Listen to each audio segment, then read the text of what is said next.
Hola a todos una vez más, muy bienvenidos nuevamente. Hoy traigo un video en el que te voy a explicar todo lo que necesitas saber acerca de esa inflexión, la bendita S, que encontramos en muchos contextos en inglés. Por supuesto, si te quedas del otro lado como siempre, en Mr. Luigi.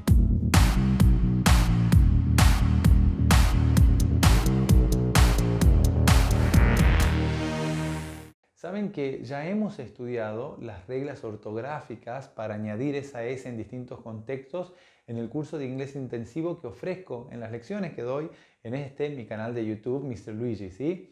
Y hoy quiero mostrarte, repasar un poquitito ese contexto antes de abordar la pronunciación de la S, que es un tema que por ahí nos cuesta un poquitito y es el primer tema serio de pronunciación que abordamos a lo largo de este curso, ¿sí? Mira, aquí tenemos esa inflexión, por eso tiene el guión y la S, y tenemos tres contextos en lo que aparece la situación en la que puedo agregarle la S a una palabra, ¿sí? El primero de ellos es en el presente simple, en la tercera persona del presente simple, cuando conjugábamos el pronombre he, she, it, ¿se acuerdan? He, she, it, ahí al verbo le agregábamos una S, ¿sí? Ahí tengo tres ejemplos, works, lives and teaches, ¿ok? Ese es un ejemplo de un tipo de situación en la que agregamos la S a una palabra. En otro contexto, cuando pluralizamos los sustantivos, también aprendimos la regla ortográfica para pluralizar sustantivos regulares, ¿recuerdan? Entonces ahí tenemos tres ejemplos, hats, films and churches. ¿Bien?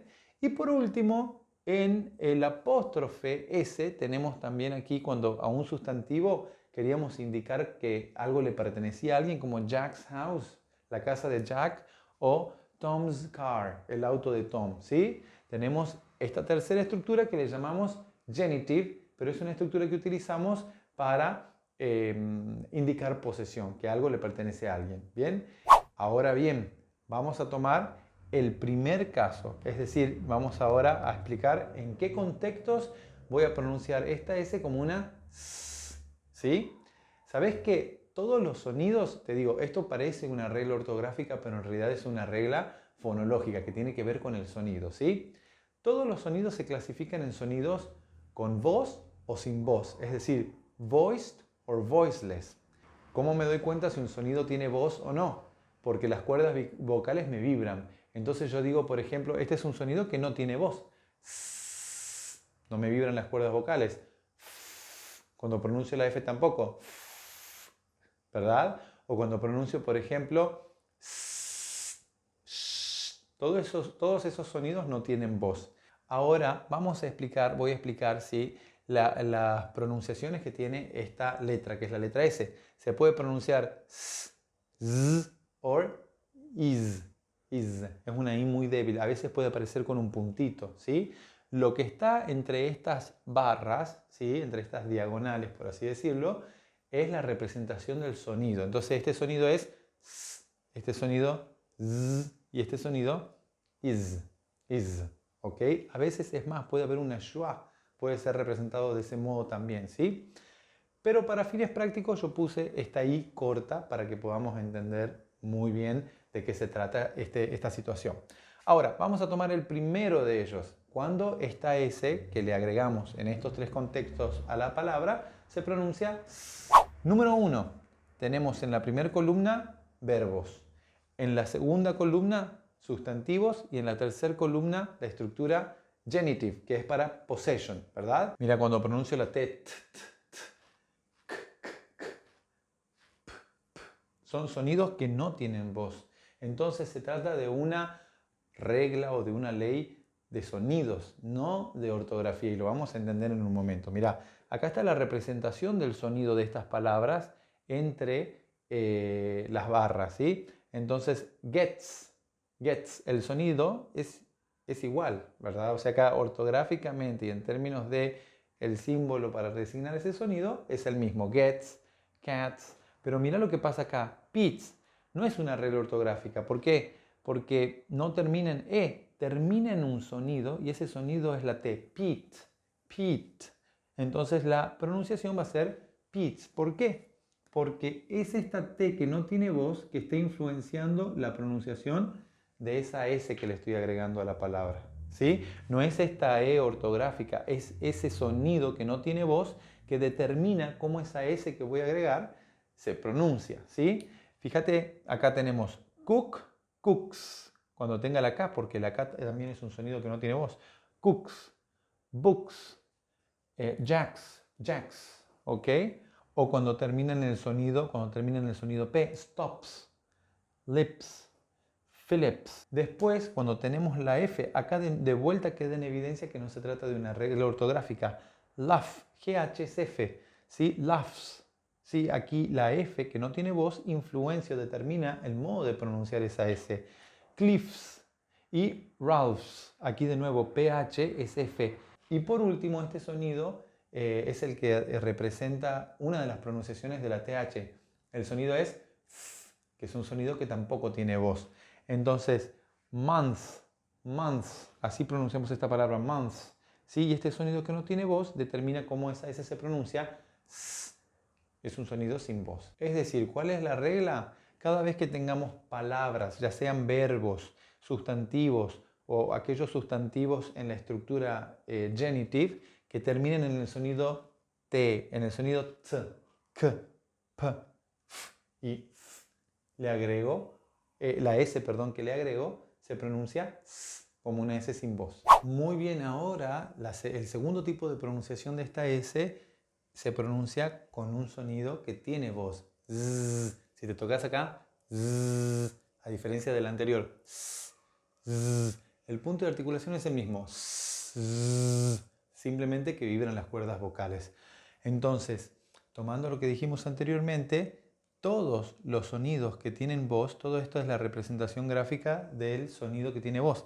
Aquí hay una V, D, L, V, ¿ok? G, M, M, N, V, R. ¿Qué tienen? Ya sé, ya he perdido el sentido del ridículo, lo dije varias veces. Pero ¿qué tienen en común todos estos sonidos? Que las cuerdas vocales vibran cuando los producimos, ¿sí? Entonces fíjate aquí el verbo. De nuevo tenemos verbos, tenemos sustantivos y allá tenemos sustantivos propios que tienen para formar la estructura del genitive, que así le llamamos, ¿verdad? Entonces acá voy a decir robs, robs. Entonces esa S se va a pronunciar como Z por la influencia del sonido S que tiene voz, ¿sí? Aquí tengo bags. ¿Por qué esta S en la ortografía se termina como sonido pronunciando como una Z? Porque tiene acá la influencia de este sonido que tiene voz. Bags. Y allá Jones, la influencia del sonido de la N. Jones. ¿Sí? Lo mismo sucede aquí con la D. Reads. Con la L. Travels. Con este sonido que es la contraparte del otro sonido que no tiene voz. ¿Se acuerdan que lo mencionamos hace un rato? Ahora es vibran las cuerdas vocales. Entonces es breathes. Fíjate que no es una regla ortográfica porque no se trata de la E. La E ni siquiera se pronuncia. Y esta TH se representa de este modo. Entonces aquí sería, el sonido es y como vibra el sonido y tiene voz, la S entonces termina siendo influenciada y se pronuncia como este sonido que tiene voz. ¿Sí?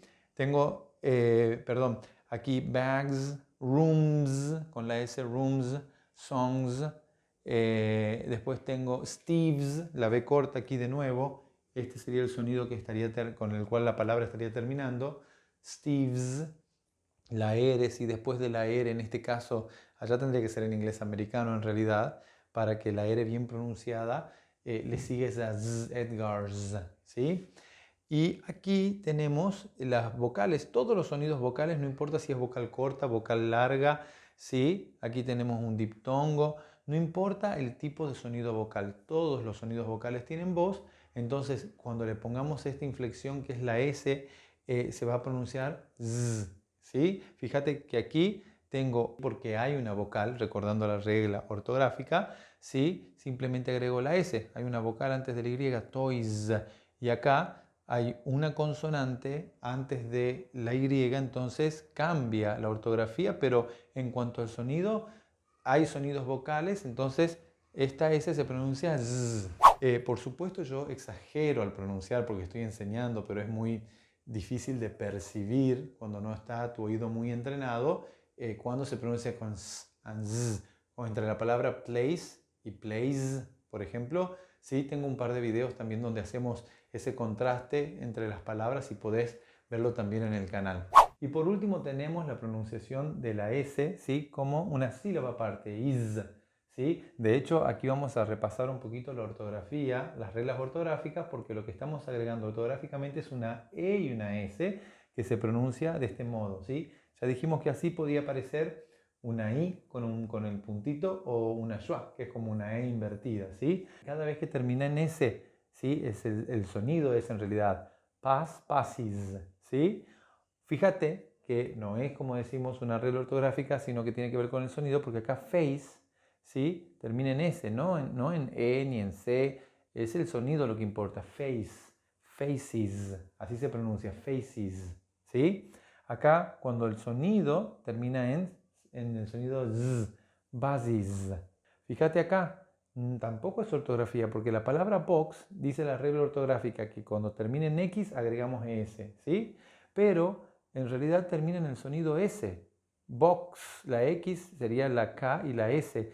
Entonces el plural, boxes, obedece a la S, al sonido en realidad, este sonido.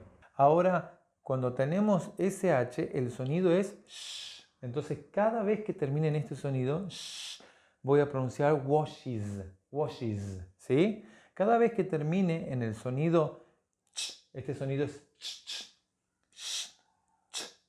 ¿sí? La CH se pronuncia en algunos contextos ch. Entonces, como el verbo teach, teaches, ¿sí? Mira qué curioso. Entonces, ¿cuándo pronunciamos esta inflexión como una sílaba aparte? Cada vez que hay un sonido que es sibilant, se dice. Cada vez que hay un sonido que produce este sh, mira, cada vez que tenemos estos sonidos que son como un silbido, que producen este tipo de sonido característico, es que necesitamos agregar o pronunciar esa S de este modo. Por eso no hay una regla ortográfica. Yo puse G y E por el tipo de ejemplos que me vienen a la cabeza con este sonido como en la palabra judge, judges, ¿sí? Aquí tomé verbos. Esto puede ser un verbo, un sustantivo, juzgar o juez. En la tercera persona del singular, o judges, como jueces, ¿sí? Y fíjate lo que pasa también por este sonido, esa D con esa Z larga, es el sonido Entonces, por ese sonido que tiene estas características, ¿sí? Pronuncio como una sílaba aparte. Allá pasa lo mismo, Georges, ¿sí? Pero aplica para todo, para los verbos, los sustantivos y la estructura genitive que veníamos viendo hace un momento. Muy bien amigos, eso ha sido todo por hoy. Muchísimas gracias por mirar el video hasta el final. Si le das un like, me estás ayudando un montón. Si lo compartís también. Y si me seguís en Instagram, vas a poder participar de los webinarios de pronunciación y fonética que doy de vez en cuando, ¿sí? Así que no dejes de suscribirte a este canal. Muchísimas gracias.